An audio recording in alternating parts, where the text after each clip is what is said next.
Brother Ron, and welcome to We All Be News Radio and TV, the news-free Dixie for the 21st century.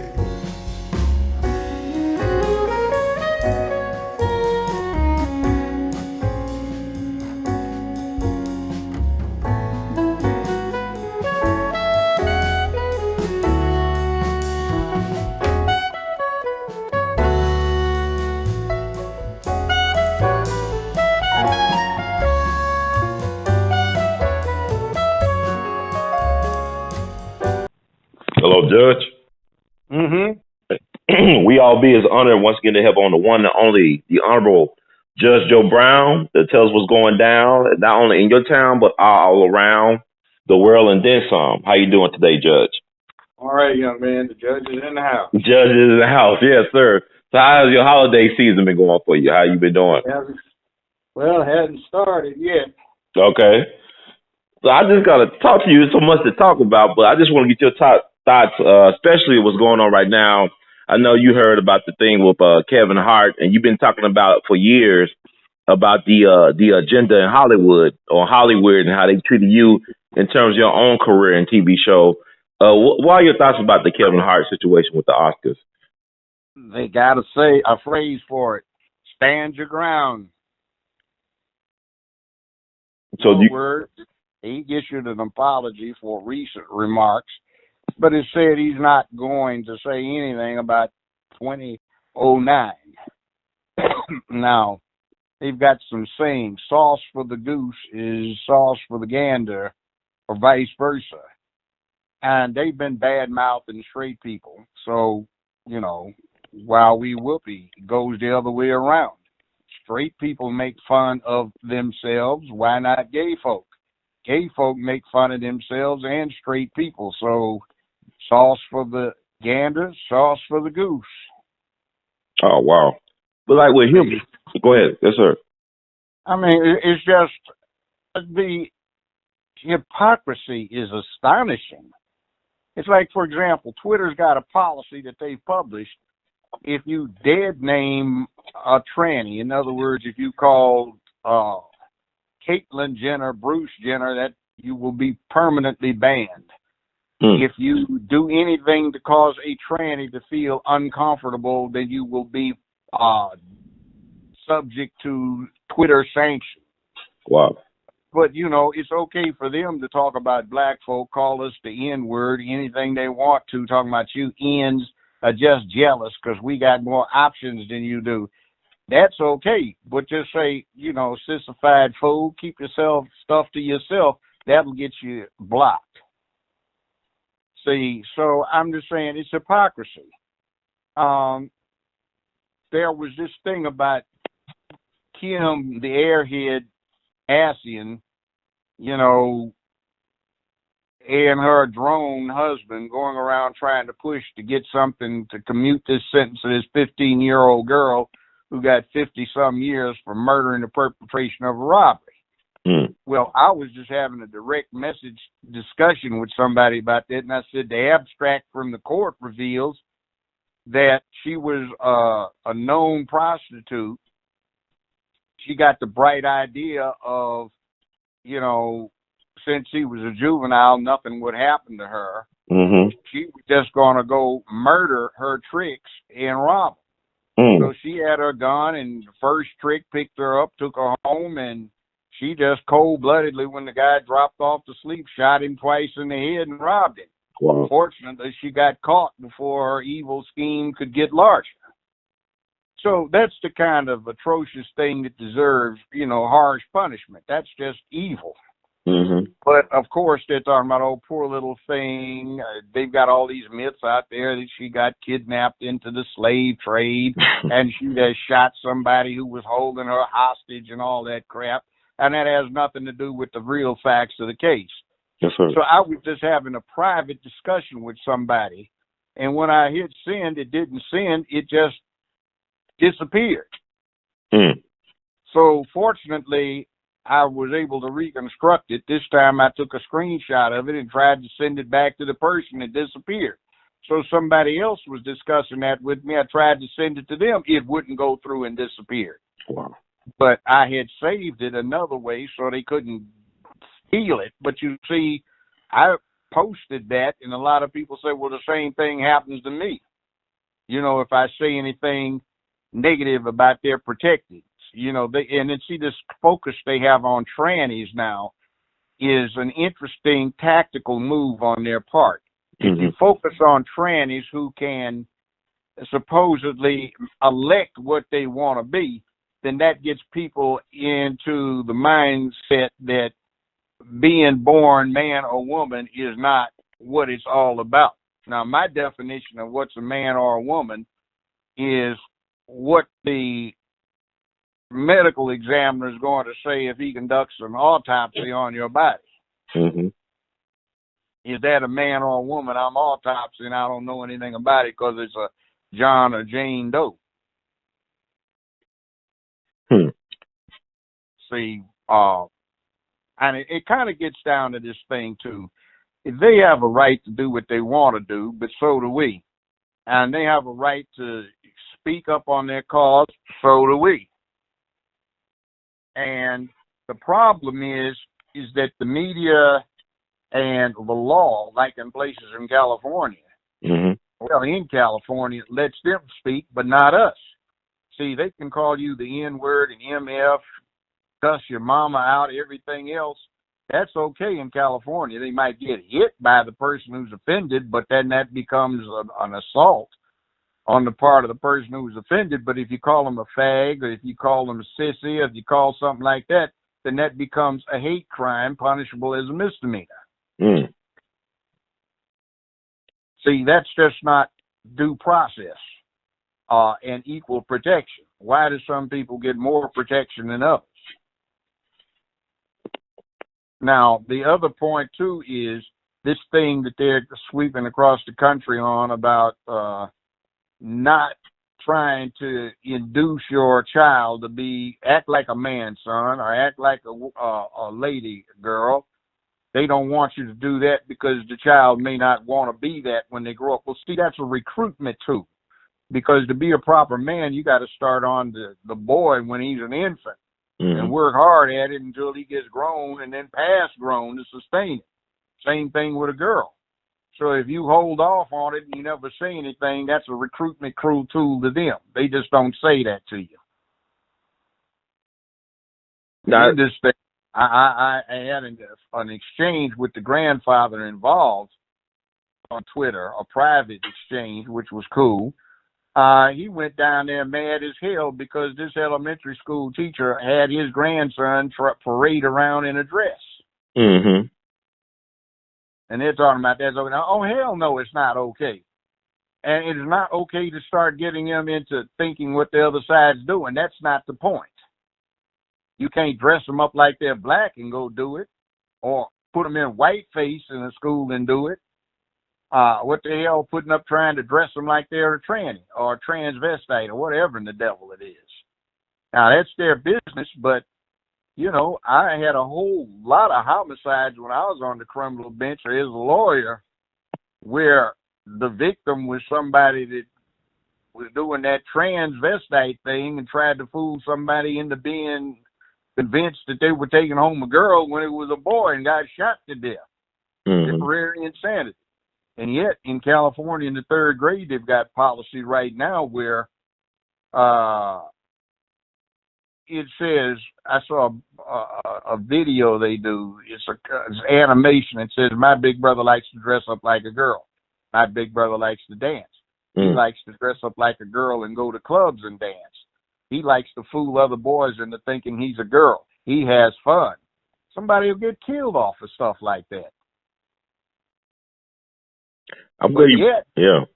You can't teach them now about being a man. You can't teach them about being a woman because that may keep them from being something they don't want to be, They really want to be, which is, how in the hell does a 6-year-old decide he wants to be a girl?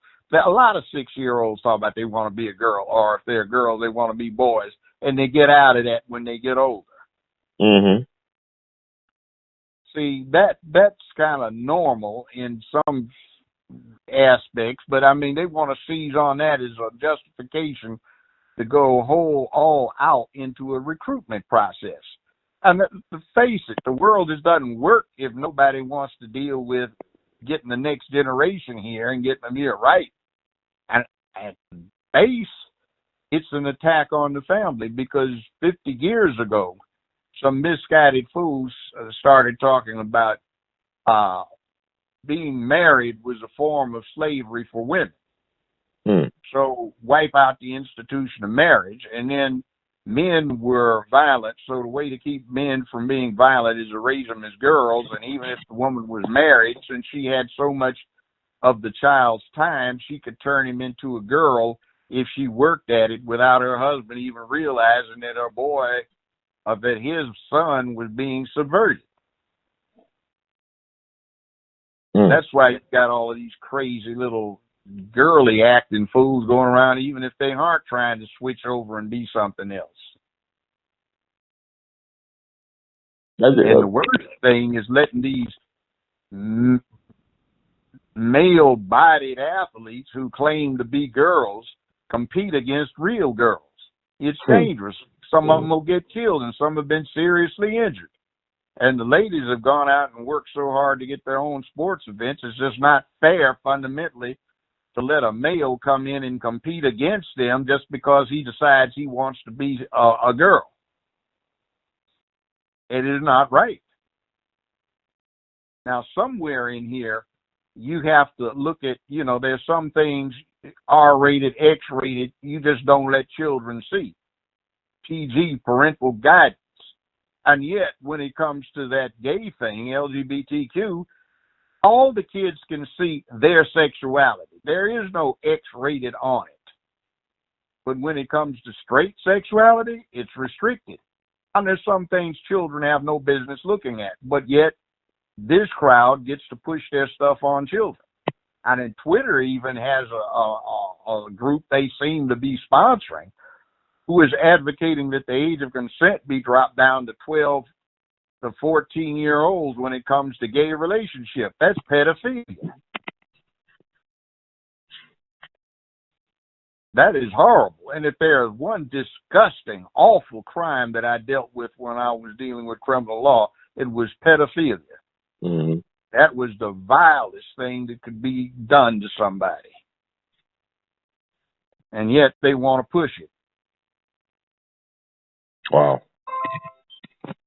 I mean, there's so much in a pack what you just said, all these things, because I know the incident you're referring to is the 2-year-old child that was dressed up in a dress without his parents or his guardian consent in Kansas.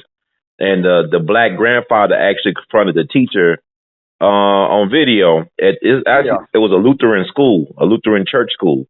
I guess, pre-kindergarten, whatever. But I just thought that's crazy. And then, you look at what they're doing in Congress right now. People like John Lewis, you got the Congressional Black Caucus, people like John Lewis trying to push this LGBTQ, the bill. Member. The charter member. Oh, you're a charter member. What you say? He took it more ways than one, huh? Yeah. Oh, wow.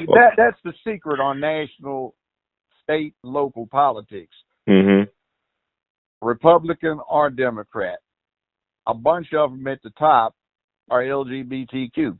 Okay. So quietly they work on advancing that agenda. Meanwhile, they sow a lot of confusion.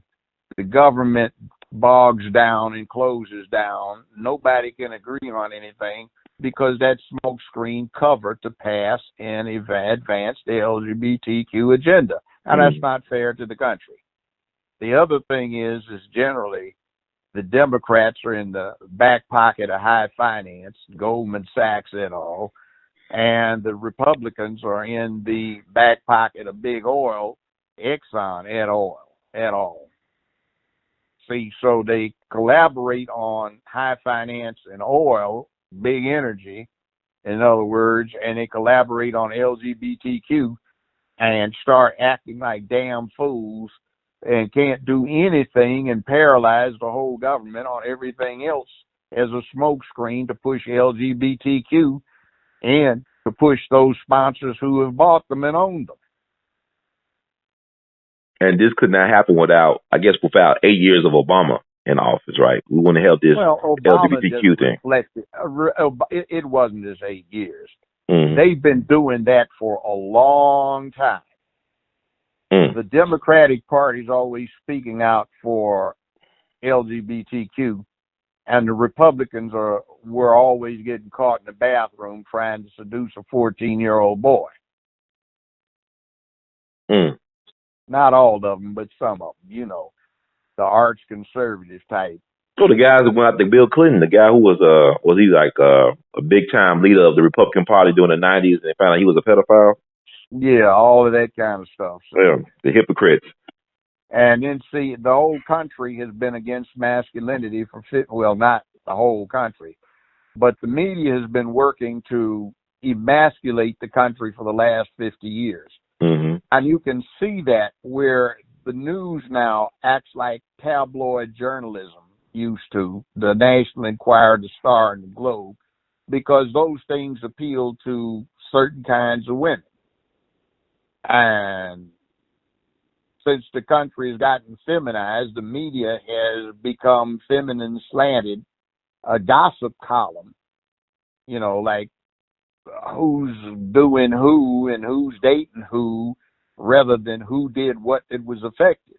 Mm-hmm. You can see this drift into this feminist looking, this feminine outlook on stuff. Now, not all women are like this, but the problem is there's no counterpoint pushing back on masculine objectivity, rationality, and logic. Mm-hmm. That's part of why what you're looking at looks so crazy. And anciently it was called the yin-yang balance. You know, that circle with a black drop on one side and a white drop on the other with an eye. Yes, sir. And where the tail is thin on one side, it's a thick head on the other. Mm-hmm. That symbolizes that in some things, men can do them better than women, but women can do them a little bit. And then on the other side, women can really do them, but men can do it just a little bit. Right. And then there are areas where women can't do it, and areas where men can't do it, like we can't give childbirth, give birth. Mm-hmm. But they can't do certain other things either. So it's a yin-yang balance, they call it. And our country is not in balance. And that is reduced to rigidity in education, which is another horrible trend. Some boards of education around the country are prohibiting homework for grades K through 12. Now, can you imagine going to school with no homework? That's crazy. I mean, and you may have hated it when you were going to school. I know I didn't like it. But how closely does homework correspond to what adults do who try to run their own business or, do something in the real world where somebody isn't, looking over their shoulder and a foreman is telling you what to do? Mm-hmm. So there's a direct correlation between doing homework and what you got to do in the real world.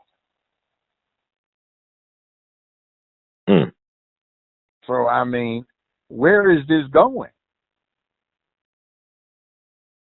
And then you got another trend I've seen developing for years. You've got a finance-based aristocracy that's developing in this country that is going to be far more oppressive than that old land-based aristocracy that used to exist in Europe. Baron so-and-so, Earl this, Duke that, Count so-and-so, where based on your land holdings, you had great wealth at one time. Feudalism. But say we've got a new form based on your ability to access high finance. So that's another trend, and you got a bad trend going on that the U.S. is alone in because every other industrialized country is dealing with it. It's what happens to all of the ordinary workers who are made obsolete by industrial technology and computerization. See, we don't have anything. We deal with this myth of leave it to private enterprise, and there's some things you don't leave to private enterprise because private enterprise is selfishly about making money unless you give them some altruistic something, a charity to deal with, which they do. But see, then we come up losing another one here. We used to be everybody's favorite charity other than children who have problems. And now they got an elective minority to replace their large minority, and that's the LGBTQ crowd. That's the new minority. And since a lot of people on the white side have relatives or friends or acquaintances, they feel more comfortable with having that as the minority to do good stuff with instead of the one that we represented. Mm-hmm.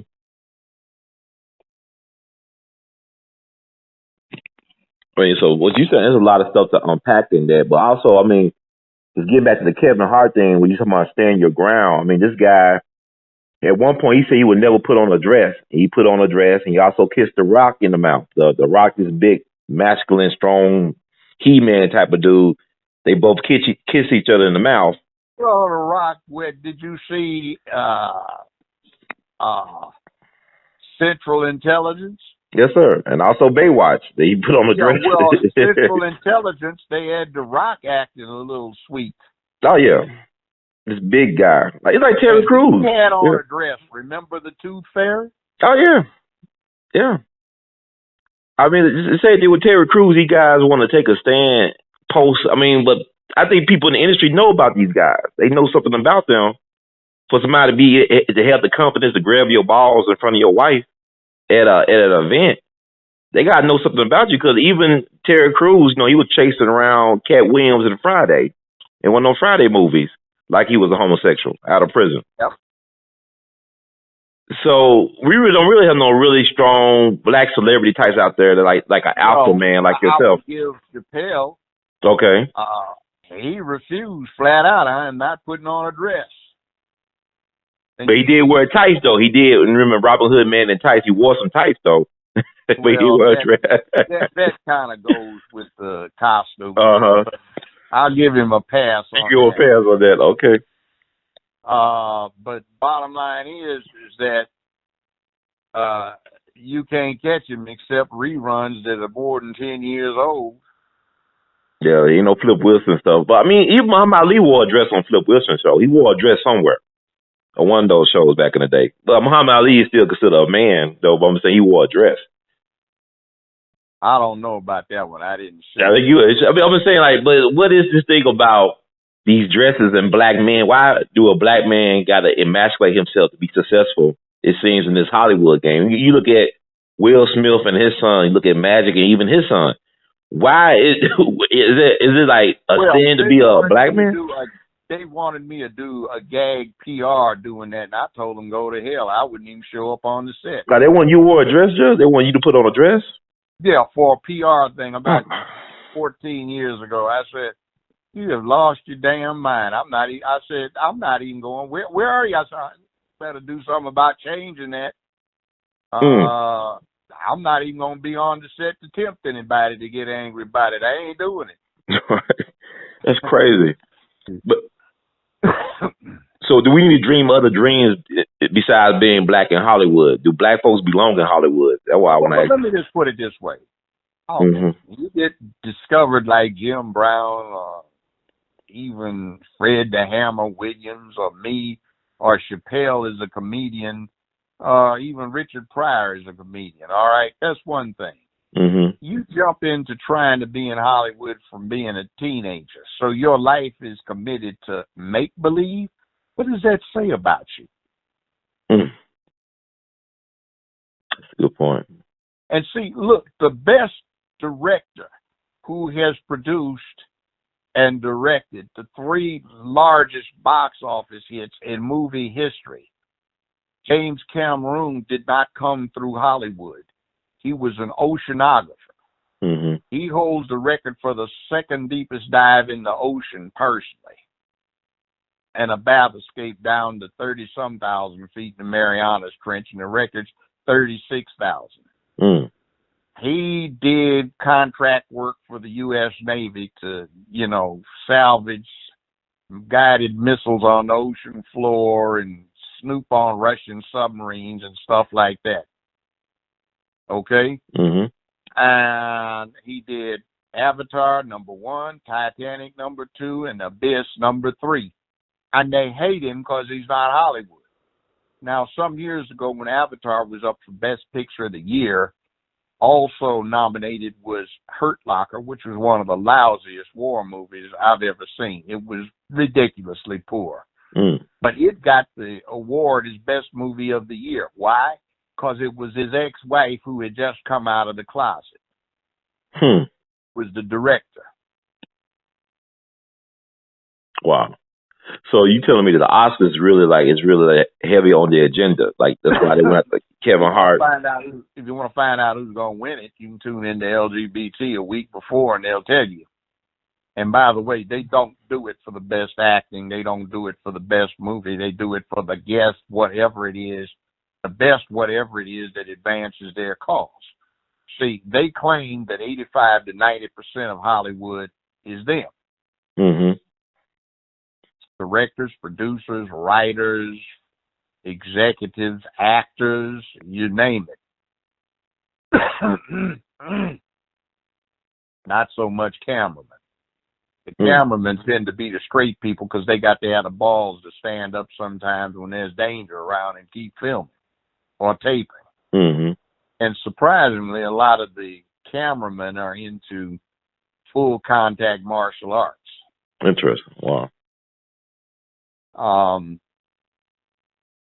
found that interesting, and they tend to be straight.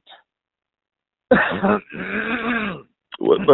it's like what I'm hearing, like what's going on right now, what you're talking about. It's like that gay people are a protected class, and even Jewish people are protected. Well, you look at what happened at the CNN situation with Dr. Mark Lamont Hill, who got fired on his off day for making pro-Palestinian remarks.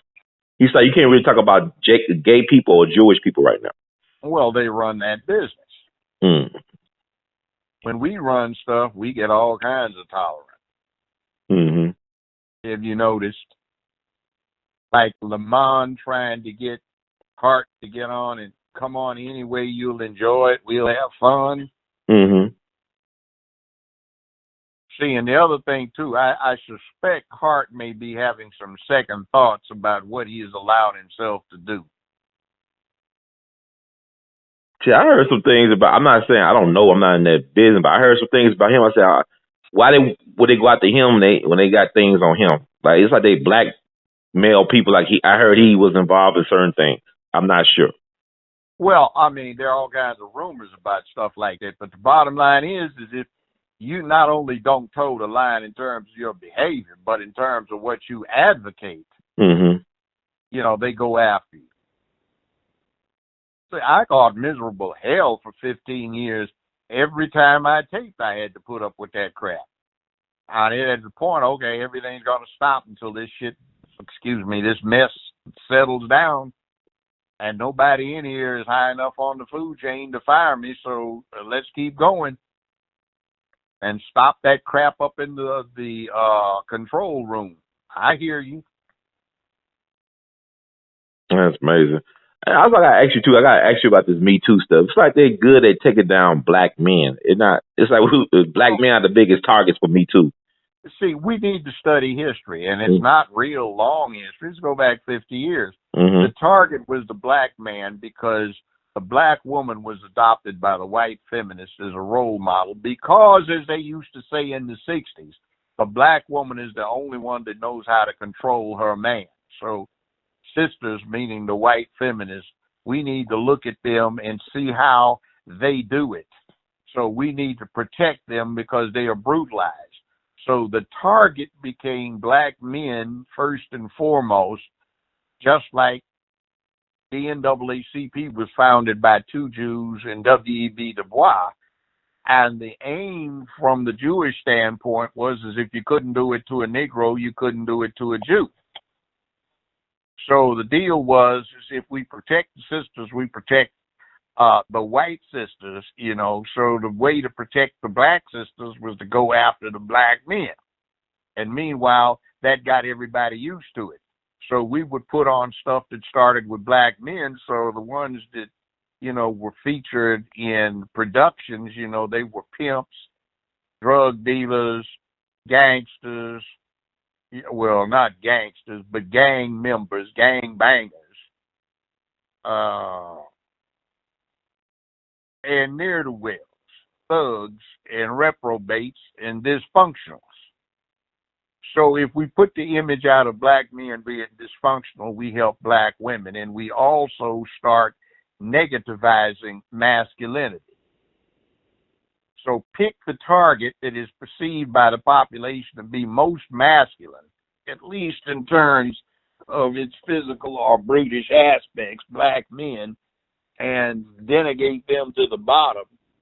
And you've got a long start on accomplishing your goal of attacking masculinity in general. And that's what they've been doing. Mm. And the tranny thing they're pushing is so that if somebody can elect what they want to be, what are they trying to do? There's fluidity, gender fluidity, there's six genders. Either you got a dick or you got a twat, one or the other. And there's some unfortunates, 1 in every 15 or 20 million that are born with both. Mm-hmm. But Bruce Jenner ain't one of them. Yeah.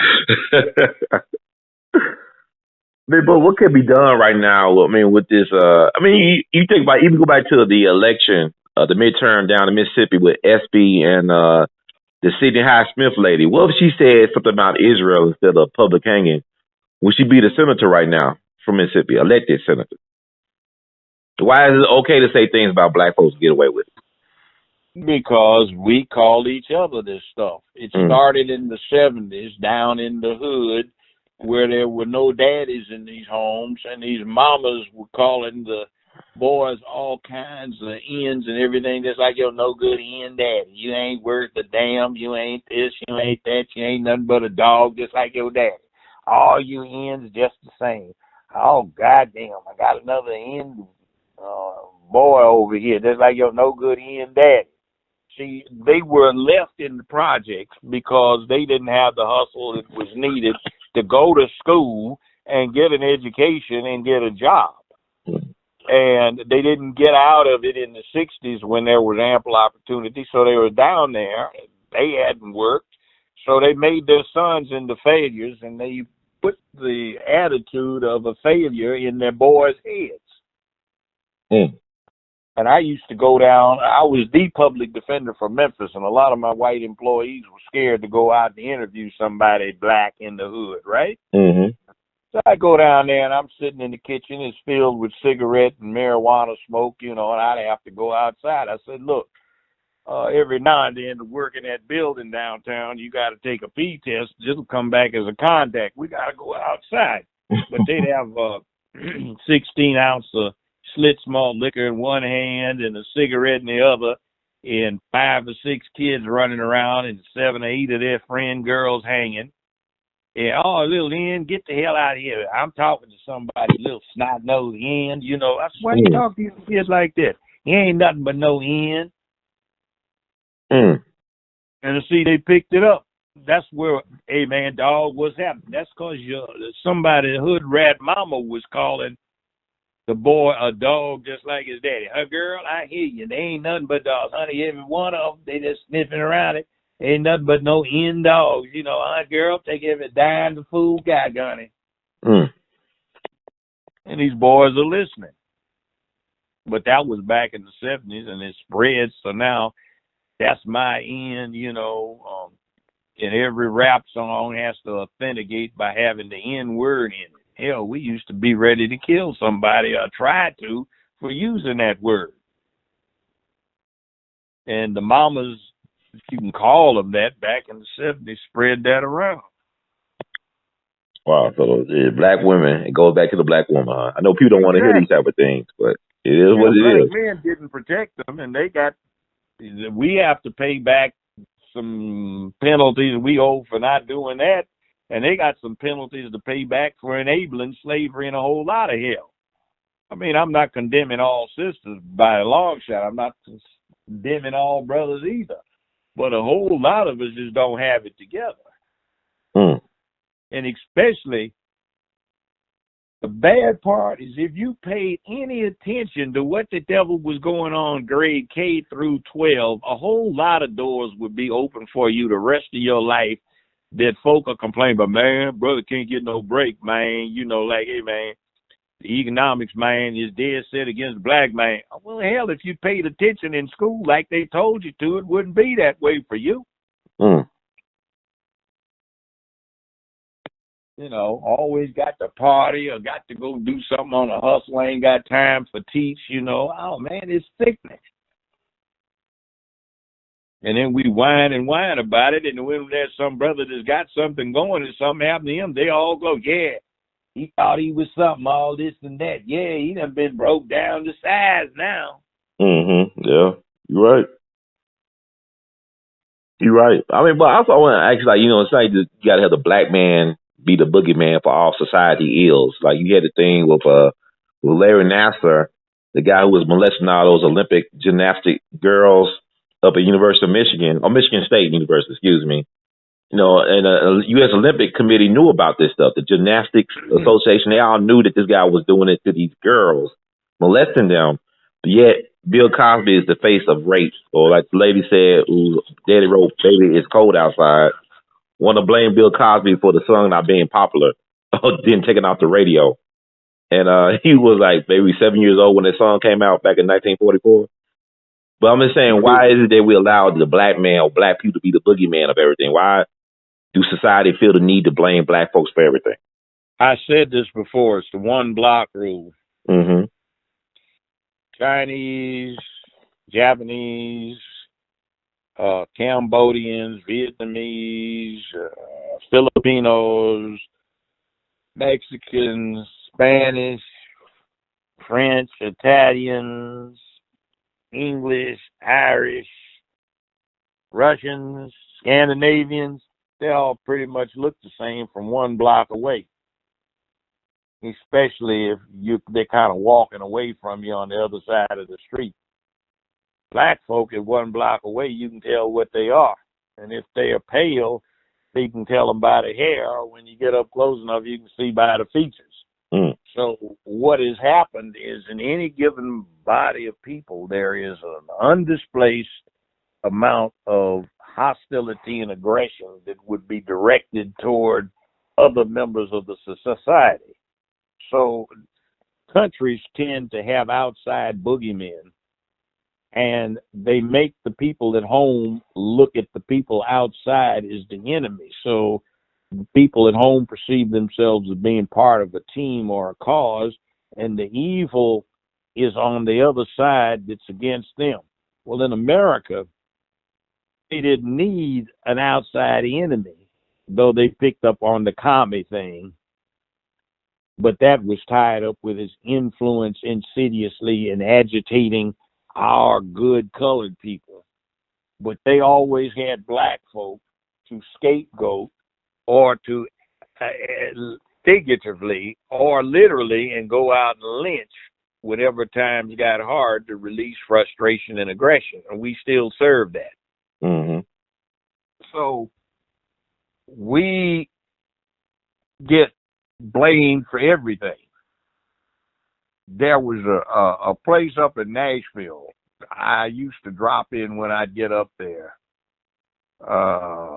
It had really ice cold beer. You know how hot it gets in Nashville in the summer, all right?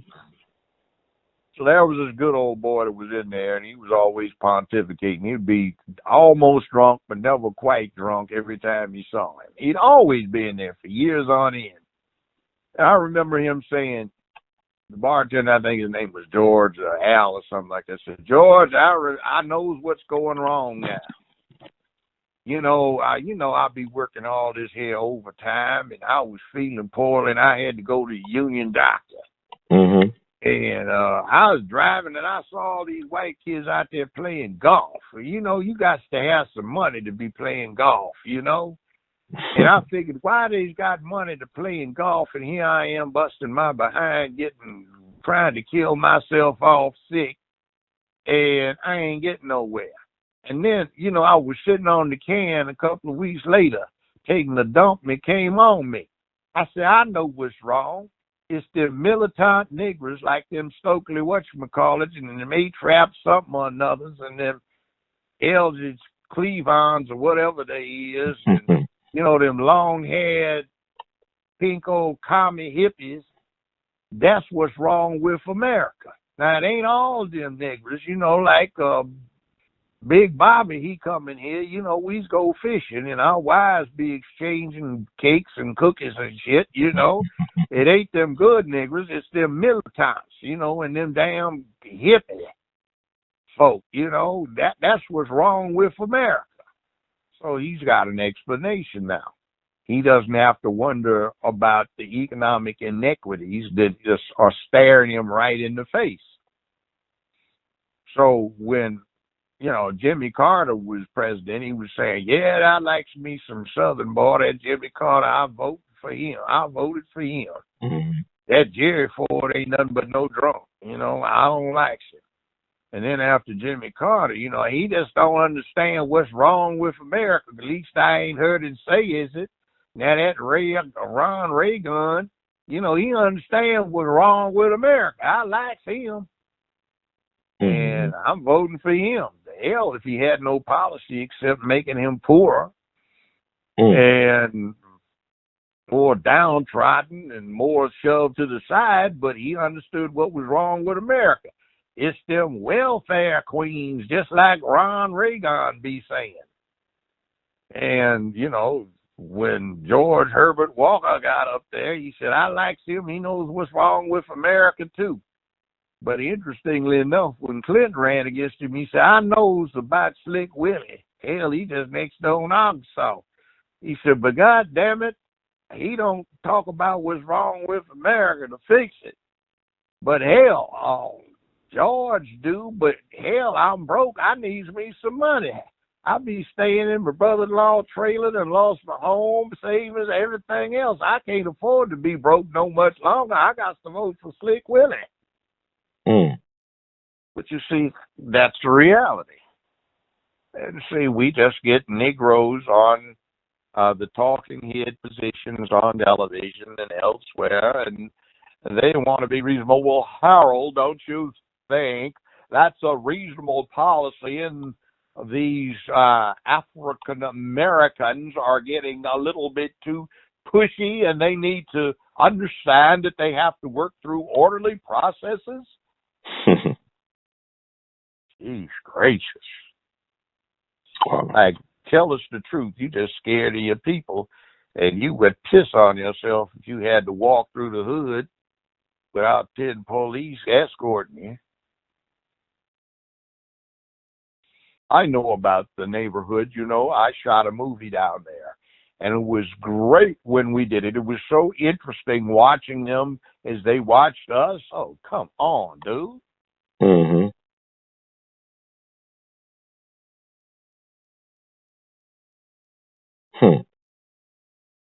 But, that's just my usual spiel.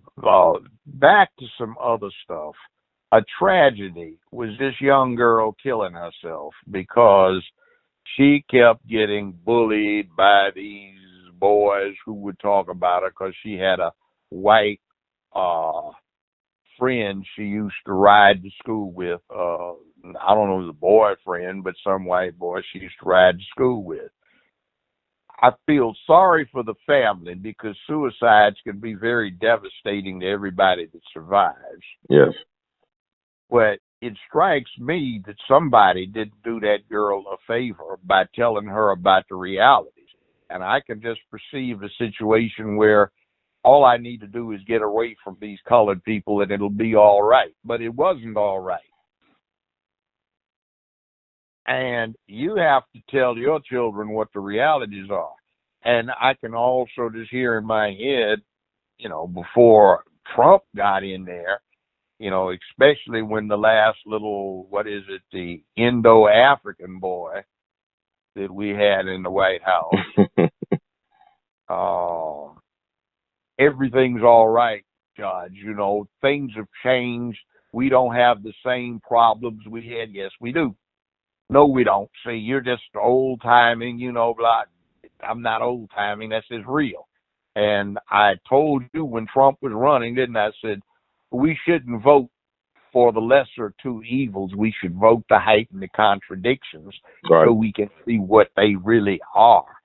And Trump didn't cause all of this. He's just enabled it to be seen, if only because the media is so focused on taking him down. They're trying to badmouth him by showing this side of things that they always suppressed, who backed Trump. And if it weren't for that, we wouldn't be aware of it. See, that thing in Charlottesville was building up because the gap that their St. Raygun came up with, as in Raygun, St. Ron the Raygun, you know, he was brain dead, but his administration implemented some policies that, frankly, just put a big wedge between the ordinary American and those who are privileged. See, up until the Reagan administration, the average CEO of a large company was making 4 or 5 times what, 3 to 5 times what the highest paid union line worker was making. And now it's thousands of times in the country, and the companies aren't performing as well. You see, out of all of the wealth generated in the United States, out of all the income, out of all the gross national product, 3% of the country's population controls 95% of the wealth in this country. 5% of the country's population get to enjoy the benefits of 95% of the country's wealth. The other 95% of the population has to split 5%.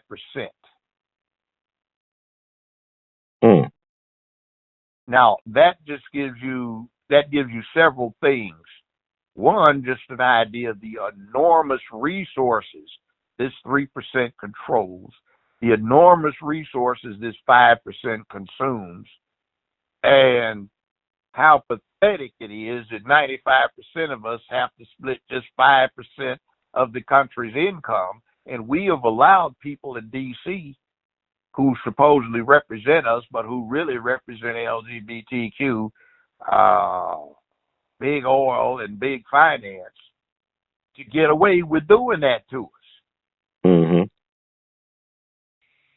See, you live in Memphis. I live in Memphis, or in a suburb of Memphis. We see what the hell the problems are, and then we talk to people on the Democratic Party Central Committee, and they tell you with a straight face that the main problem with Memphis isn't as accommodating of its gay community as it ought to be.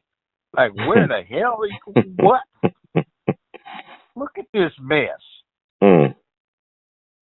I mean, more power to them with them having the political power, but, you know, what they want doesn't have anything to do with what I want.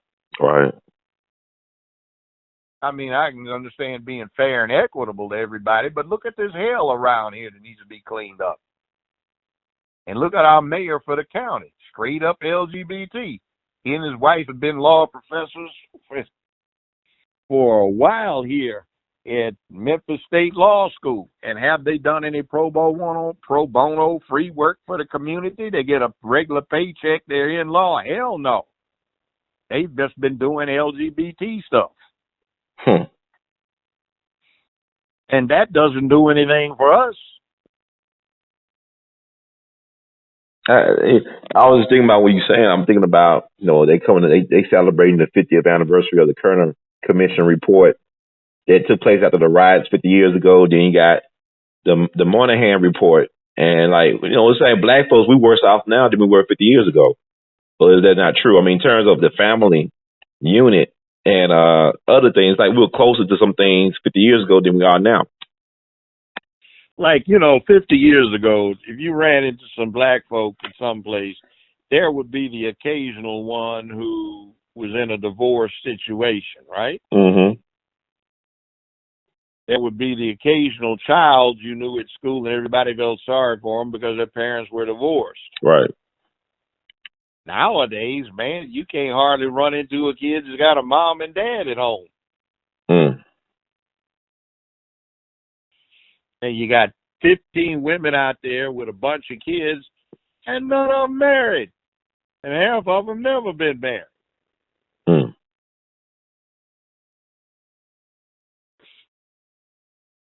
So, I mean, what could be done? I mean, are we too far gone now? Like you said, like I look at it in Europe right now where they rioting because the economics is really bad over there. And they dealing with the immigration issues as well. But you got a whole bunch of people with nothing to do, like with no purpose in life. What do you do with these people? See, humans don't prosper well if they don't have a cause. Mm-hmm.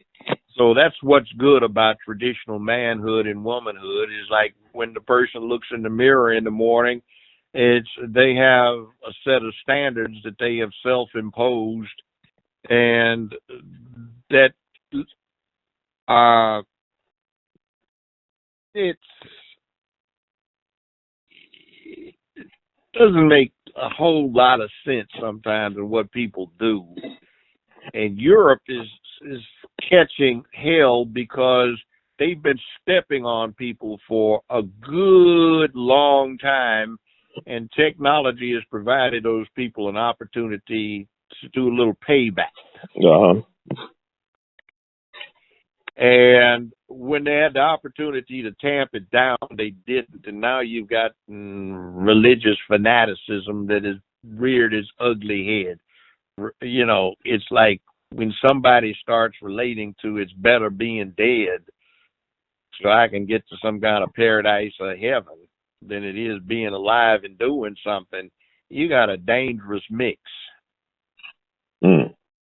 But for a set of laws that we have here, I'm sure that the far-right religious fanatics in this country would be doing something similar over here as to what's being done in Europe by people who are infiltrating in to get a little payback. Mm. We never hear anybody asking about why they're so angry at us. Mm. The best explanation I heard was from a Palestinian who was a neighbor at one time out in L.A., and he had been naturalized. He said, look, why are they angry? He said, well, I had 3 fortunes snatched from me by the Israelis that just came in and confiscated it out of the bank, no reason. And America was backing them up. I lost several grandchildren when they were infants, several children, several nephews and nieces. And when we, in our grief, were clearing up the ruins, the fragments of the explosive devices that killed them said made in America. Mm.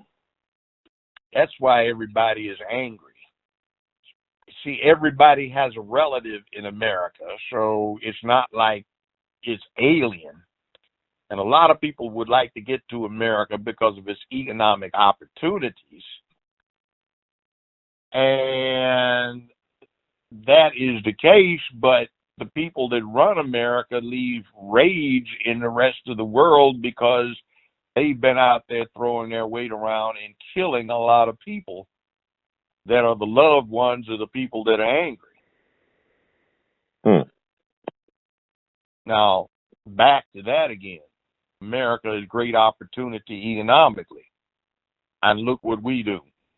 We're bitching and moaning about why we can't do it and we need to get land. So you can't. What if you get the land? What are you going to do with it? Mm. This world is shrunk so much due to modern technology and communications that everybody is dependent on everybody else. You can't have an isolated patch of land and survive. Mm. That's a myth. And if you had it and you're talking about produce, you can't produce all that you need because you leave yourself out for modern medicine. How you pay for that? Clean water, you got to pay for that. Nobody's going to give it to you. So that means you have to deal with commerce. So that means you have to deal with others. Now, as far as the commerce we don't know how to deal with, go to Jamaica. Hey, man, I got to get up early, man. I got to open my shop, man, 7 a.m. when the sun come up down on Queen Elizabeth Highway, man. And it may be just made out of taped together cardboard, but it's his shop. And he's into supply and demand and cost and overhead and all that kind of stuff. And he's up early and got another job too. Now compare that to us. And then you can't have a revolution or an evolution or anything else if you aren't up on the latest in technology. So we don't get into STEM, science, technology, engineering, and math. We take the soft social sciences.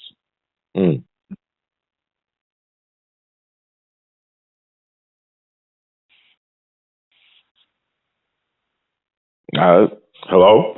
Yeah, and then we've got that thing about cutting back on homework. I just think that's a sop for lazy teachers and lazy parents or deadbeat parents who don't want to be involved with their children enough to try and help them with homework. I know people talk about the new math and they don't teach cursive writing anymore in the schools. So, I mean, I just think it's... They've got cell phones. They don't need to learn cursive writing. What the hell if they run out of battery charge? Or the electric grid runs down and they can't charge up and they don't have one of these solar chargers. What are they going to do? The damn thing breaks or wears out. I mean, I don't even like going to the store and giving them like correct change or any type of change. I just use my card because I don't think they know how to count a lot of times. They don't. You been to Memphis, basically? I went in with somebody just to see if they had some grandchildren. I walk in there. It's the damnedest thing. The woman had a $20 bill. She gave him. The thing was $8.06. It was $8.06. This person was trying to listen to the cash register tell him how much change to give and couldn't figure it out. So the woman said, honey, give me a 10, give me $1, give me 3 quarters, 2 dimes. No, give me 3 quarters, 1 dime, 1 nickel, and 4 pennies. Right.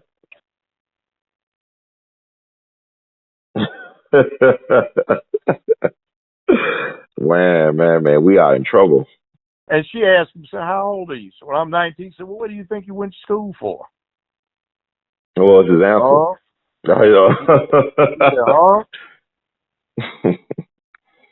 And what's even scary, you trust these folks to fix your food too, a lot of times. Well, I've gotten a peep at some of these cash registers. They don't have money on the keys. They've got pictures of the food until they started carrying so much. So now they have numbers that match codes up there. You know, a number 1 is a burger, number 2 is a combo burger or the same kind, number 3, so they just push the number that corresponds with the picture on the wall. I mean, it's like they're just leading us to slaughter, though. It's like they dumbing down the population to be easy to be controlled and led astray, and they're leading us right to the slaughterhouse. We the victims, though. We the cattle being led to slaughter. That's what it sounds like. Because they can't take care of everybody. Tomorrow's the deadline for the, I don't want to call it, I guess, the healthcare thing, Obamacare, Trumpcare, whatever it is. And, you got all these people that, that have not taken care of themselves or for lifestyle choices, and the system is like the infrastructure is through. And it's trying to find out ways to get rid of us. Yeah. That's just, see, and I've seen that ultra rich bunch. They walk in places, they don't even ask the price. They say, I want 2 of those and 1 of those. Because when you got it, you don't need to ask, right? If you got the money, why are you going to ask for the price? You can pay whatever. Yeah. Whereas I do actual prices.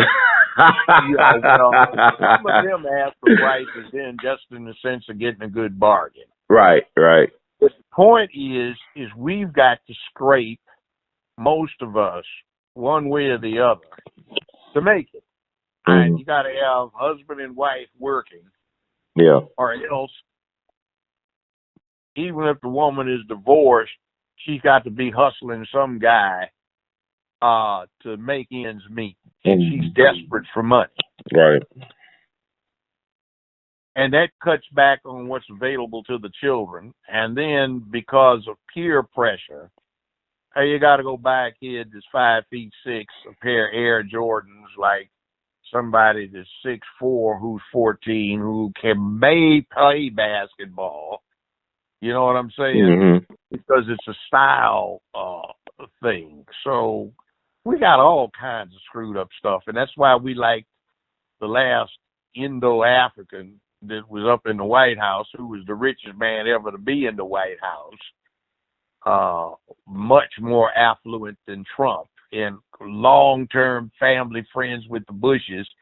That's why Michelle and George W. always grinning at each other when he gives her a piece of candy, because they're family friends from way, way back through her hubby and his stepdaddy being family friends. You know, it's a cabal.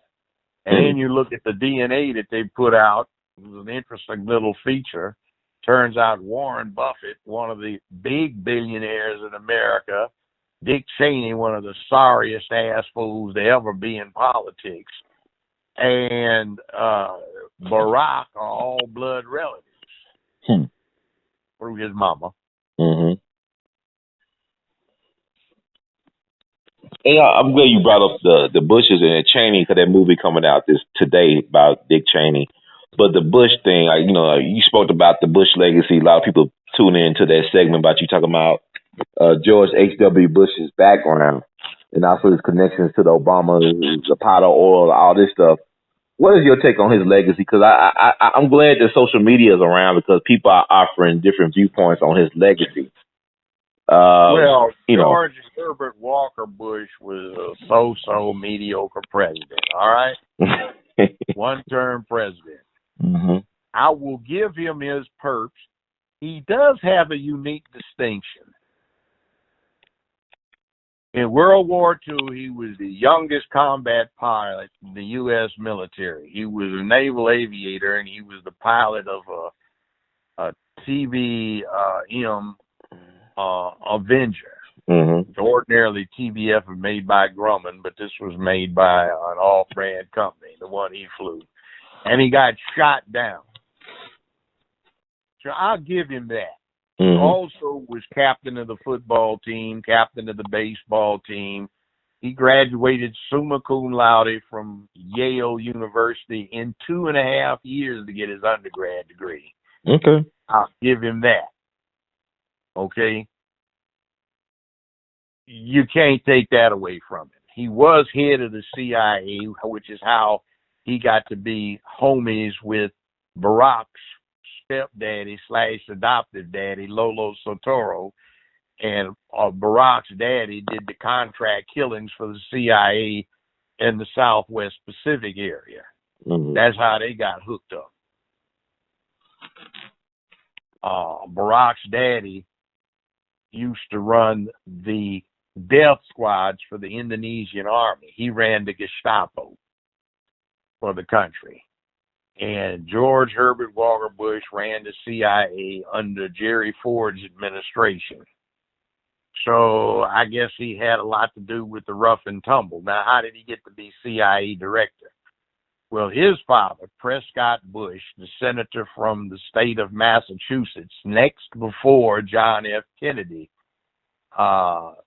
became senator when Prescott retired, along with his daddy, Prescott's daddy, had been providing military intelligence for the U.S. War Department for a long time. Prescott Bush's daddy, the granddaddy for George Herbert Walker, had gotten a position as chairman of the board for a consortium of German arms manufacturers that Carnegie and Rockefeller put together after World War I. So they had been providing vital information. The Bush family had been into military and foreign intelligence, paper entrepreneurialism, which is you buy up a company and sell it off, don't run it, and into energy development for a long time. They started off, the family got its fortune because in the Great Lakes area, one of their founding members had an iron foundry that he ran. George Herbert Walker Bush was benefited by Uncle Herbie, George Herbert Walker, who founded Halliburton, which more recently employed the idiot who's related to the Indo-African that we had in, Dick Cheney. And Halliburton is a Bush-Walker family enterprise. George Herbert Walker assisted George Herbert Walker Bush, his nephew, to found Zapata Oil, which had the habit of buying up portions of people's mineral rights on properties that ringed places where George Herbert Walker knew oil companies would start pumping. So they would go in and give people cash, minimal cash, but you know, these people out in the middle of a Texas desert, any amount of cash was appreciated. And they'd get 5%, 10, 15, 25, 30% of the mineral rights, depending upon what they pay them. And then within a couple of years, the oil companies would start pumping and paying out what was due under the mineral rights. See where that goes? And they got very rich. And then he set up Zapata Offshore Oil, Inc. as a family holding company. And guess where that was chartered? That was in Kuwait. So it is what it is.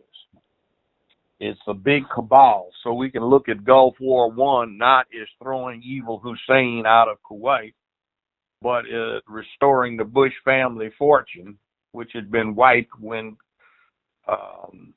Hussein nationalized all of the interest in Kuwait. And also, by the way, Winston Churchill and this guy known as Lawrence of Arabia had seized Kuwait from Iraq in 1922 to get oil for the Royal Navy. So Kuwait had been part of Iraq. So there was some righteousness to Hussein's cause, but I don't hear anybody talking about that. So there it is. And then later, Gulf War II, was that righteous? Or did we go in Iraq because George Walker Bush was trying to push Halliburton's interest, who wanted the rights to exploit the Iraqi oil that Hussein had contracted to the French and the Russians? And now Halliburton has the exclusive monopoly on exploiting Iraqi oil resources. And 10 years ago, I think 11 years ago now, it was revealed that they were profiting $2.3 million net every 7 hours. Oh, wow. Now, did all those people die because of Bush family enterprise? There's a good argument they did. That whole thing in Afghanistan was because Halliburton was trying to negotiate for pipeline rights, just like in that James Bond movie. I forget the name of it. And the interesting thing about that is May 2001, George Herbert Walker, on his order, his commander-in-chief and executive order, ordered that $45 million in military aid go to what is known as the Taliban. He was trying to bribe them so he could get the pipeline rights for the family company. Or at least so the family company could get it. He couldn't say that technically he should have been required to divest himself of all interest, but because it was so diverse, they escaped that due to a technicality.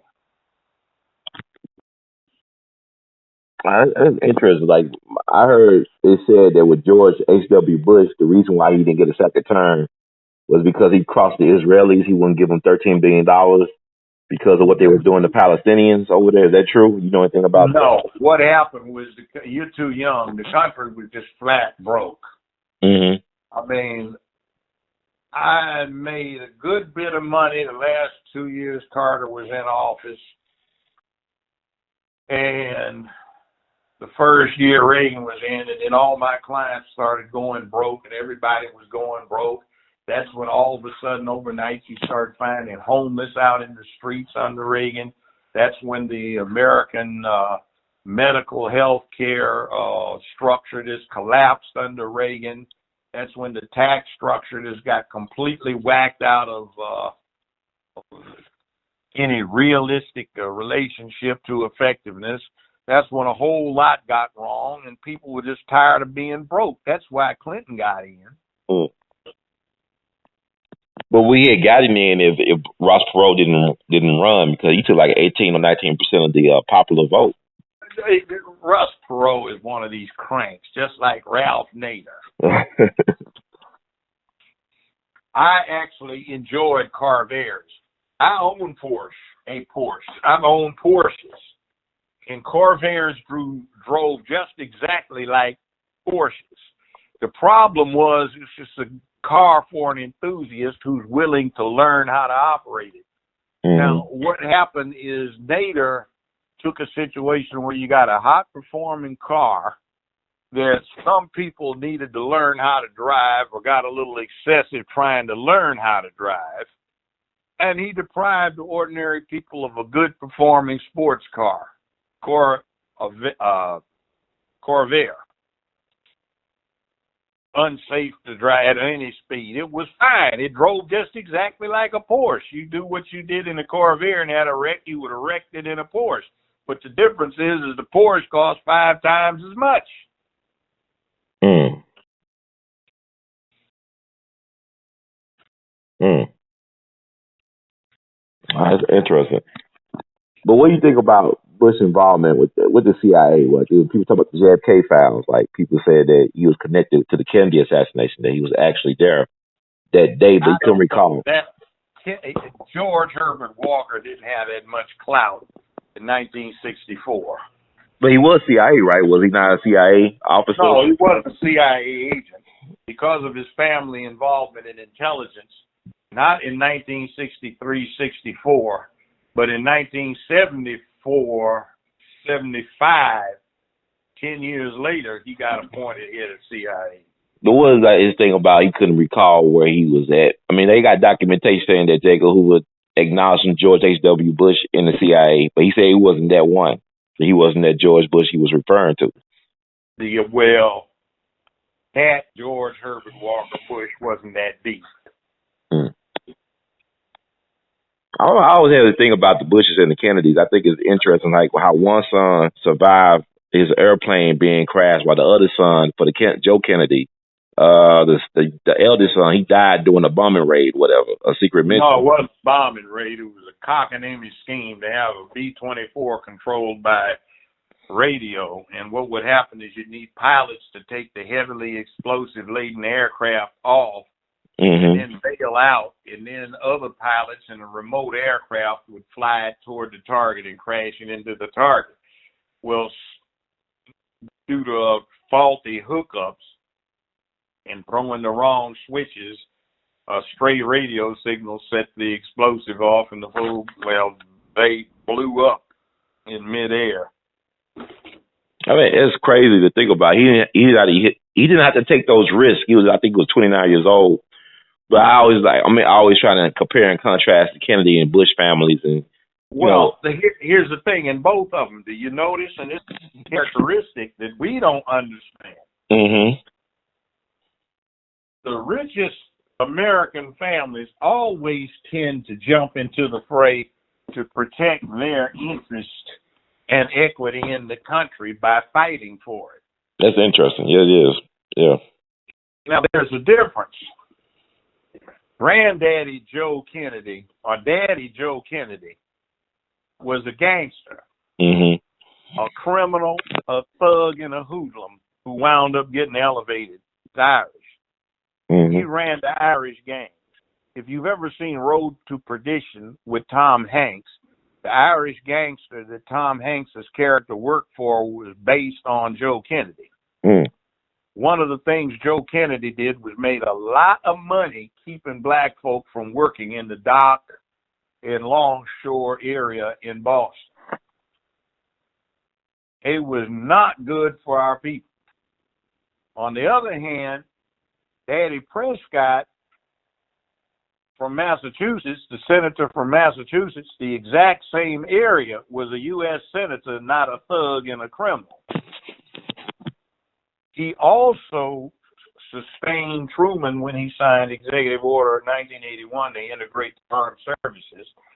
He happened to have made as surety most of the bonds that were put up for Dr. King during the Civil Rights era, and also for most of the other civil rights leadership when they got thrown in jail on frequent occasions. So you have to look at the differences. One was a thug and a criminal, and the other one, though a Republican, did have some conscientious involvement with stuff that black folk are interested in. I mean, but with the Kennedy campaign, they did get Dr. King out of that boot camp or work camp, prison camp down there. Out. They just made a few phone calls and expressed interest, which had its effect. I mean, but it benefited them in that campaign, right, against Nixon, because they wanted Nixon. I mean, Jackie Robinson. They made it known. They made it known. Nixon could have made the call too. Both of them could have. Yeah. They didn't. I mean, well, politics makes for strange bedfellows. I think, so you thinking that black folks' admiration for the Kennedy family is not really earned? Like, we just so infatuated with Camelot. It wasn't earned. He was image again, just like Indo-African we had in phrase. Right. Same kind of thing. The two youngest presidents around in a long time. Both were chick matinee stars, and both of them lacked a lot when it came to substance or ability to do what they really needed to do because they didn't know. Too young in life. So what do you think about the Kennedy take on the CIA? I mean, for him to take on the CIA the way he tried to take them on, to try to be his own man, but, end up failing. But it's like a lot of problems we have encountered over the last 50-plus years has been due to the CIA. Well, CIA was a creature of the Democratic presidency anyway. That was Harry Truman. And then... he regretted making the CIA. He regretted it, though, later on. Well, yeah, because they didn't. So did Eisenhower. He said, you dumb bunnies can't come up with a damn thing. And, quote, you left me with a legacy of ashes. You lied to me. Alan Dulles brothers kind of stay interested. Why did we name airports after these type of people? Sick man. Dulles was a sick man. He had mental health problems. See, you have to understand this. When they set the CIA up, it was based on the OSS, which was a sorry organization of incompetence. The way both of them got founded on incompetence is that the only people that had foreign language skills were, guess what? Rich little Harvard, Yale, Princeton graduates, right? Little rich boys. Little rich boys who get their ass kicked if they tried to navigate inside an American city on the streets, let alone in Europe. So they couldn't really play spy. So what they did is they threw a lot of money at Germans and Czechs and everybody else that claimed they had some information. So they got a bunch of crap. So rather than trying to find out what the information was so they could inform the president, they decided to create the incidents, and they got into killing people. I mean, but all that history is available at your fingertips, but because we can't count money correctly anymore, we don't know how to critically think, and they try to suspend and get rid of freedom of expression and freedom of speech online. They're doing a whitewashing of everything. They're erasing everything, which is very disturbing. Because, people don't know about this history, but it's right there. The Dulles brothers, all this stuff. I'm hoping that Donald Trump will release the rest of the JFK files since Bush 41 is dead. But who knows? Well, you know what? We can't even count. So how the devil do you expect us to use the net, Google, everything else for something that requires research and study, other than to find out what rap star issued what record and when? That's true. This is. I mean, like you said, it's bread and circus time. It's bread and. I mean, I'm actually just speaking of that. How would you handle? Like, we talked about Me Too and the black man being the boogeyman. How would you handle like a NFL star like Kareem Hunt? How he got in trouble a couple weeks ago with that video, and they try to say he's the domestic violence guy. How do you handle these athletes and the entertainers that find themselves in no predicaments like Ray Rice or Kareem Hunt? What would be your best advice? Look, when you're acting, I hate to take this. I mean, but in essence, when you're being a trained bear in a circus,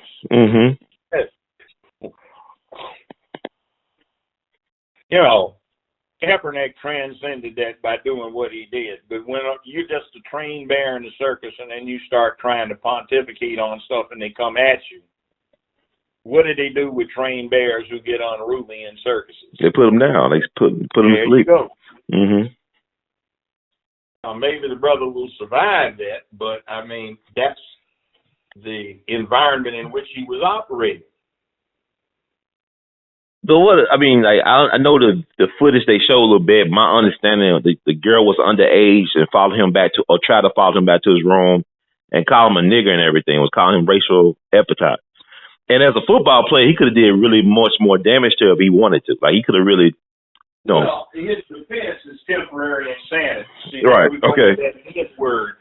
Now, if he had been gay and she called him a fag or a sissy, then she'd be in jail. Right. That is crazy. That is crazy, man.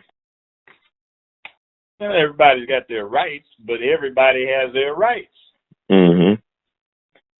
You know, that's Orwell, you know, Orwellian 1984. Some people have. No, we live in it right now. Yeah, I mean, just the freedom of speech thing is like, I can remember, reading about Lenny Bruce back in the day where they actually used to arrested him for doing his act for a paid audience on stage like this. Oh, yeah. I was a contemporary with that. Yeah. Yeah, what do you think about that now versus now and then? I mean, that was crazy even do it back then like that.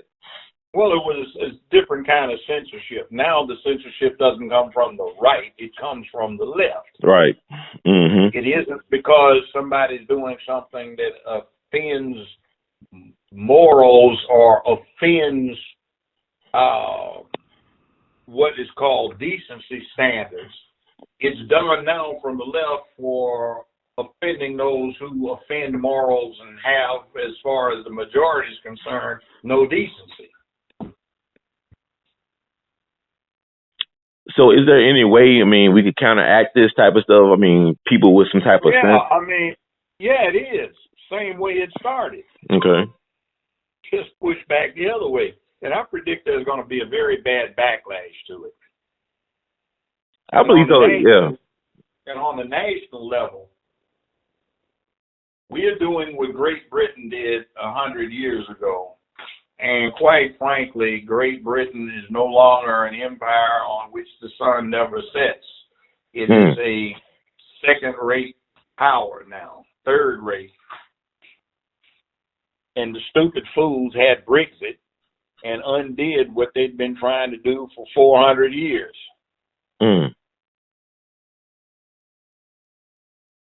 So how will you explain, like, to the person who can't count money as a cash restaurant, how will you explain Brexit to somebody like that?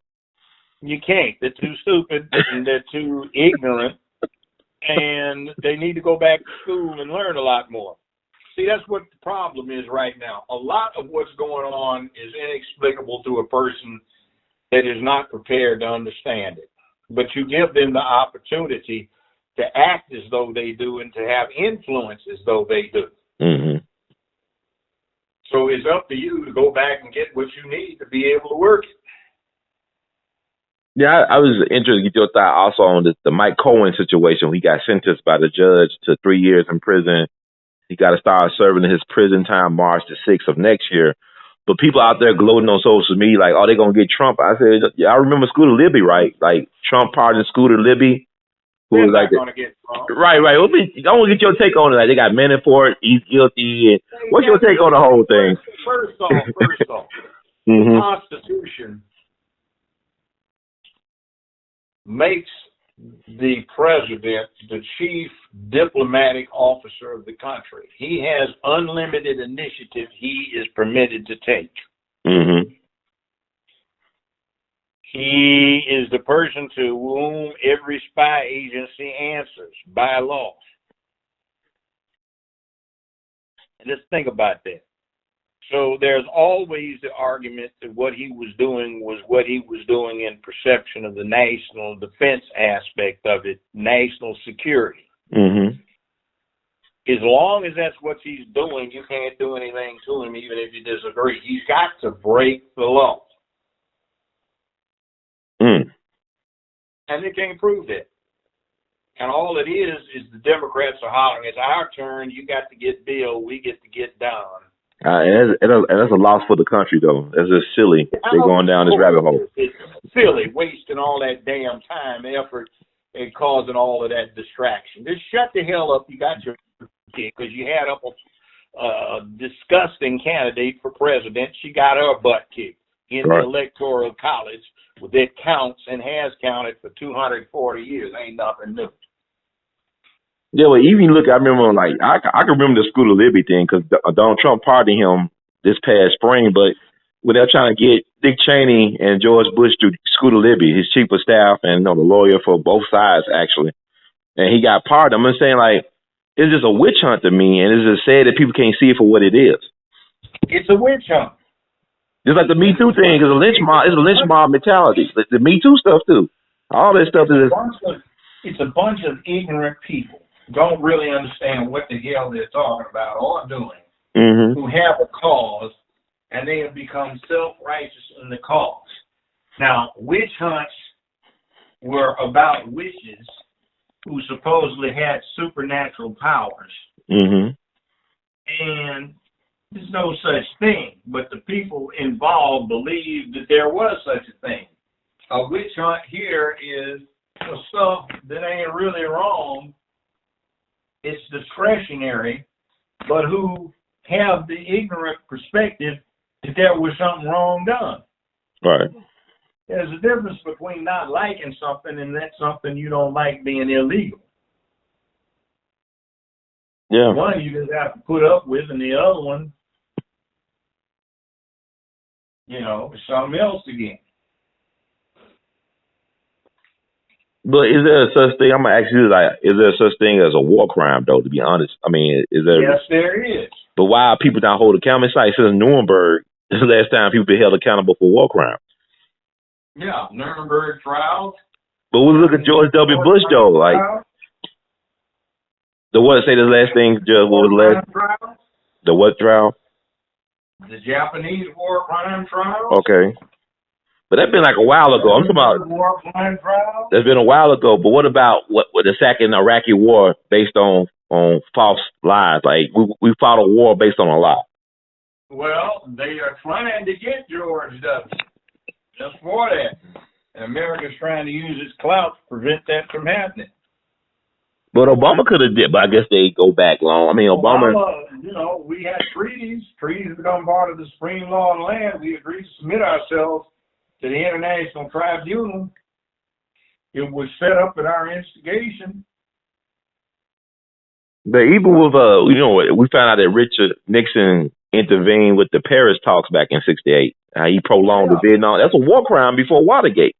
No, that isn't a war crime. There was a hot war situation going on. But she had been impeached on that alone? He couldn't have been impeached on that alone. That's discretionary.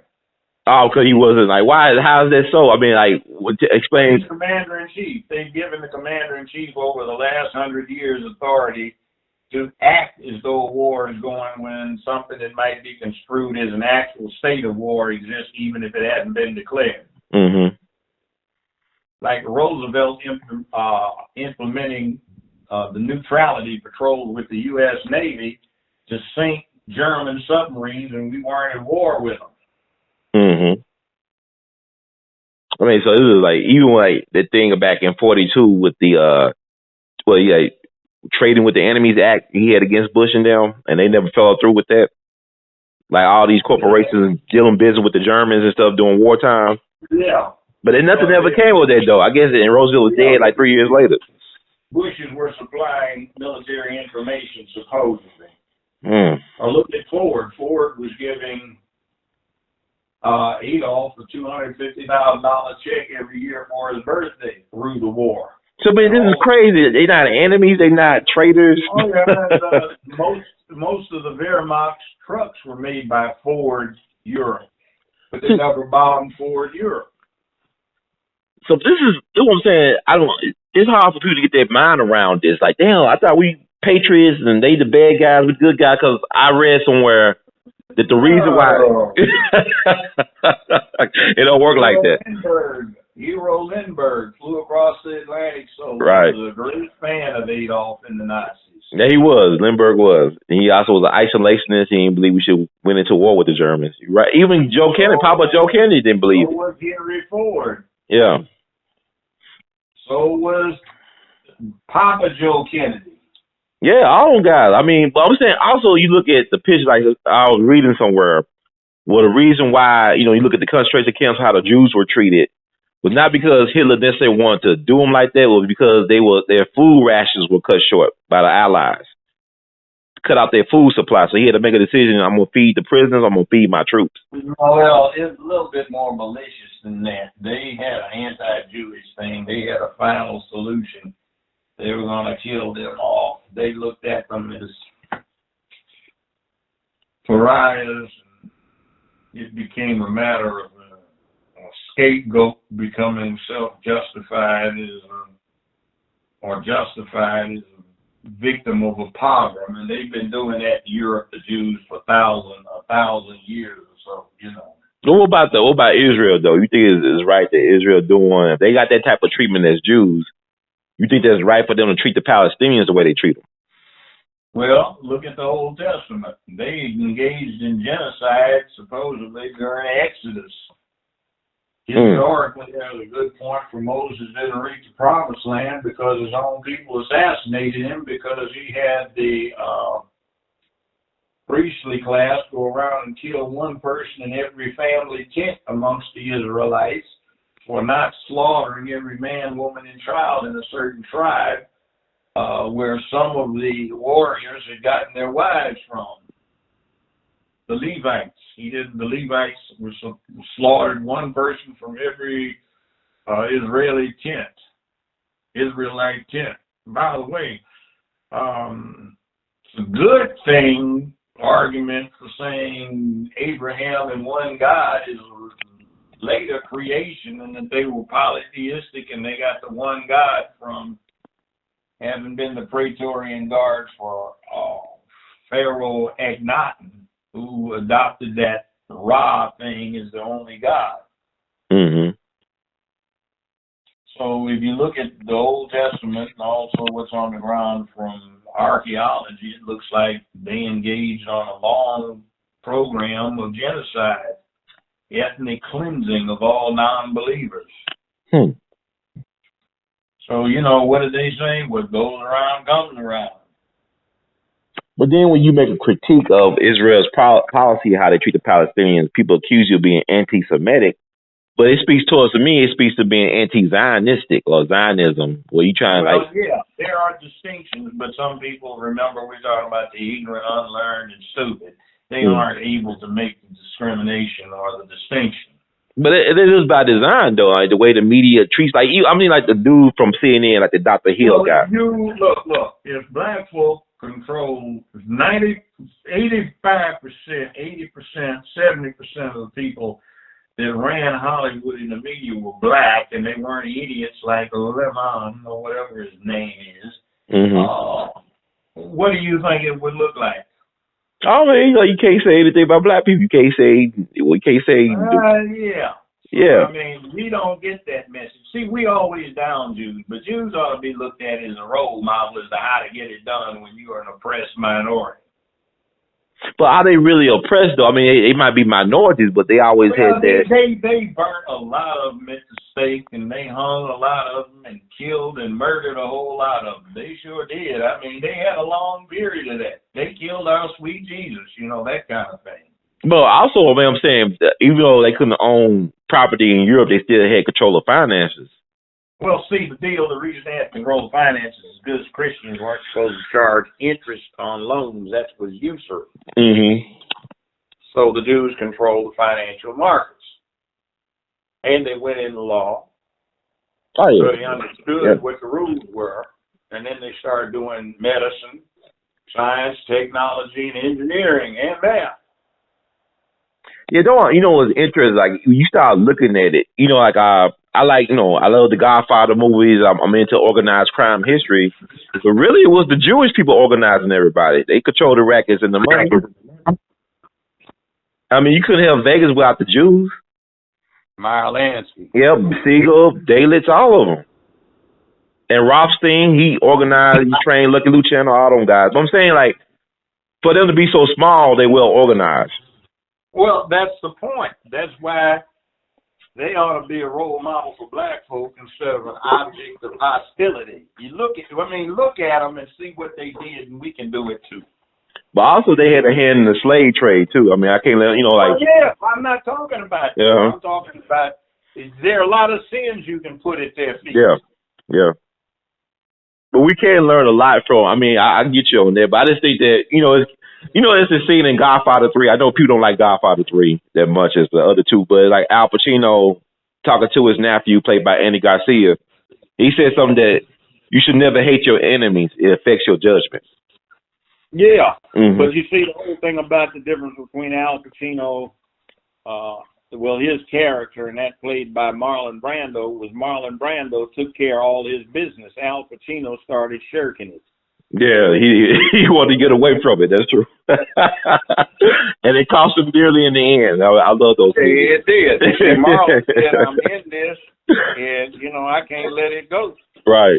And he said he tried to get away from it. But you're right about that, Judge. I mean, there's so much we can learn from these things. But I just think, like, I don't know, it's kind of sad because I can think of a couple of organizations that defends, like gay people. I can think of a couple organizations that defends Jewish people, but I can't think of no organization that defends black people interests.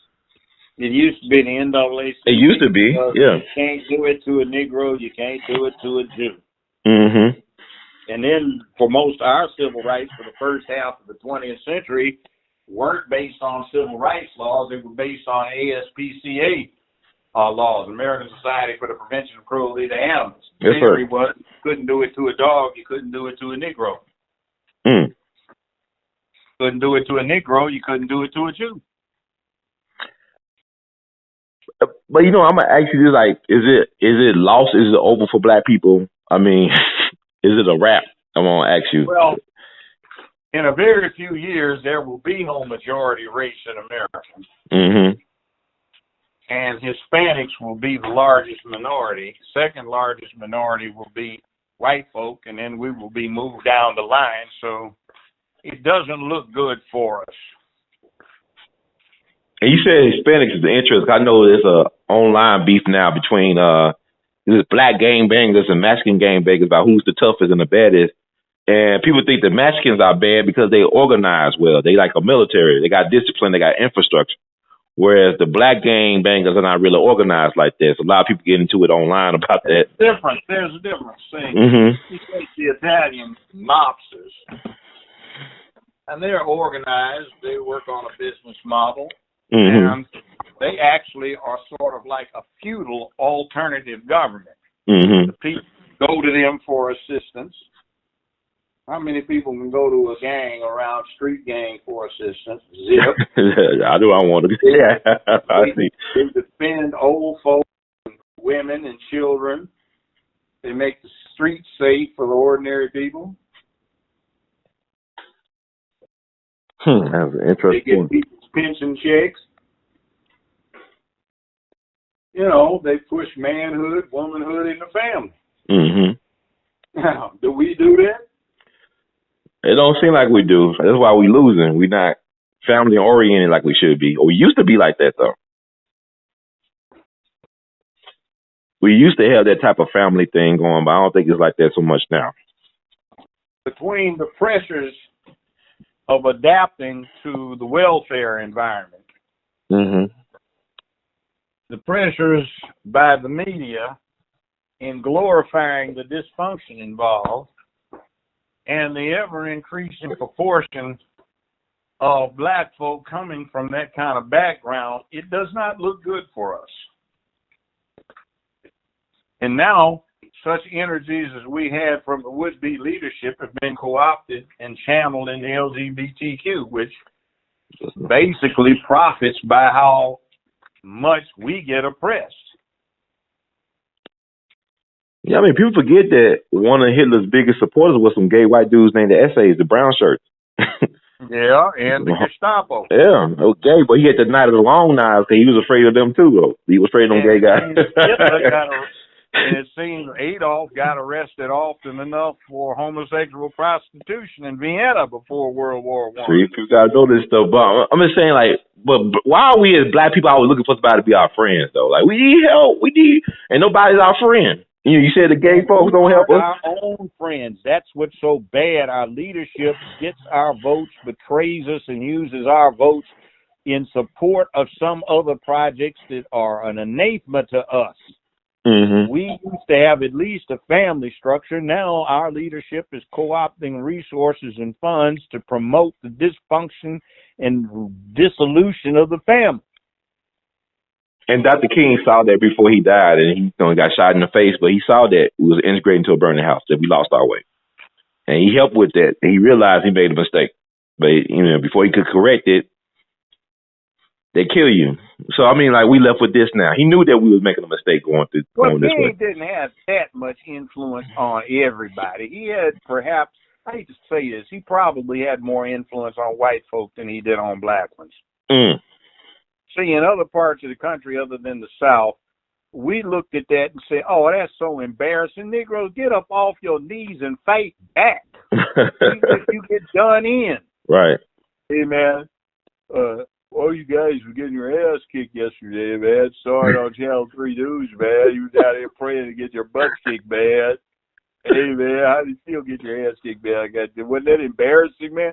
Motherfucker, excuse me. Open your mouth again, I'm going to bust you right in your mouth. Yeah, man, you got to catch me first, man.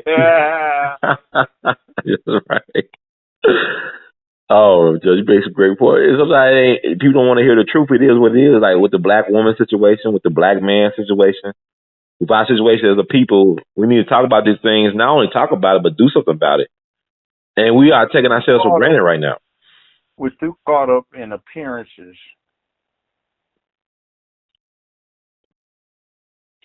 and display, and we don't seem capable to assess substance and objective worth. It's bad. But I've got to do a couple of things before I get into something. So let me sign off. Yes, sir. 2:35. So yeah, man, brother. But it's all I'm doing is just saying, people start thinking. If you don't think, you won't survive. We elevated ourselves above all of the other animals because we could think. So if you got this as part of evolution, the ability to think, why do you abandon it? We don't have opinions based on information, data analysis, and observation. We have all of these beliefs that the media encourages us to have based on nothing. People were very passionate about their belief that the world was flat. If you went too far, you'd fall off the edge. I mean, that's what's wrong today. We have too many people in too many situations that have too much they can actually input into the process who have no business being allowed to do that. But for the fact that we've got an all-inclusive constitution that a lot of them seem to hate without having any idea of what to replace it with. Right. Well, Judge, I want to thank you so much for always giving your time and your wisdom and insight. So people love to hear from you. A lot of people concerned they can hear from you in a couple of days. They always either text me or call me or something like this. Say, what's going on with Judge? I'm just sending prayers and thoughts and positive vibrations his way. So you are definitely making an impact on the people. So I want to thank you for your service in so many ways. And also people can reach out to the judge on Twitter at Judge Joe Brown TV. That's once again, that's at Judge Joe Brown TV. In the word. I got one other thing. Yes, sir. This January looks like might be back in production on a talk show. Oh, excellent. It'll be called Hot Topics. That's the working title.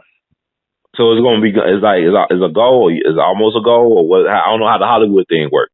Well, we're supposed to be in production. It's kind of outside of the ordinary Hollywood folk, but it'll be put back in. I'll send you a little blurb when I get off. Oh, excellent, man! Congratulations. It's a long article, but it refers to what I'm talking about at the very end. Me. That's excellent, Judge. Congratulations, man. We need your voice on the air. Don't congratulate on the chickens until the eggs hatch. I got you. I got to hear what you say. Okay, that's great. Well, thank you so much, Judge, and words of great Duke Ellington. We love you madly. Keep on producing and pushing. All right, brother. Yes, sir. Yes, sir.